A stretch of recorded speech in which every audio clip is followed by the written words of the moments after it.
So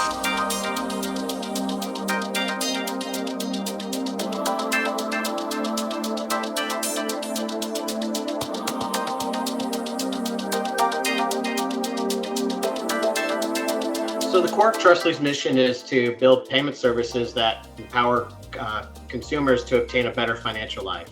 Right? So we use the power of permissioned access and open banking to do that. And so most of our products, are payments and they're data based. But really, what we're trying to look at is how do we enable people to do what they want when they want. So a great example of that is allowing remittance companies to send immediate funds across the globe at a much lower cost and than kind of card-based alternatives. We can do that through permissioned access, and it really is lowering the cost and providing remittance senders to send a lot more money. So it comes back to the do what you want when you want, right? Financial services, whether it's payments, loans, investing, it's all about based on trust. Right? And so do I know who you are? Can I believe the information you're telling me? And what's going to go wrong if this blows up? So this kind of creates friction in every use case across the spectrum. And permissioned access really breaks down these walls, and it provides reliable and actionable data. And this lowers costs, provides more access, and enables consumers to do a vast amount of products and services that they wouldn't otherwise be able to do. And just power through your phone or otherwise versus having to go to the bank branch or something like that.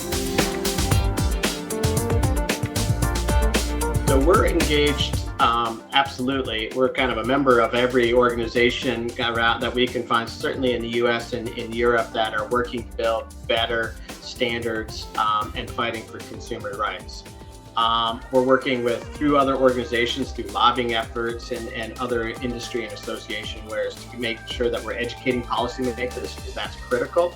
And then we're working directly with the banking community because we consider ourselves a bank-friendly company, and we're educating the banks and understanding and helping them to solve solutions and make sure that they know there's good guys in here and we have their consumers' interest at heart. Policymakers need to act now because the market's moving incredibly fast, right? We always know policy is lags kind of how the markets move, right? But as one of the early leaders, we know how to set the standards. We've seen this model before. We see Europe way ahead and thinking about standards. But we need the entire banking community to understand why this is good for customers, why they need to embrace it and invest into it, and not put up the roadblocks. There are some banks that are amazing at this and others are less so. But this can actually be a competitive advantage for the banks who really embrace it and want to do it well, to find great, meaningful partners who can bring services that they wouldn't otherwise be able to do for their customers.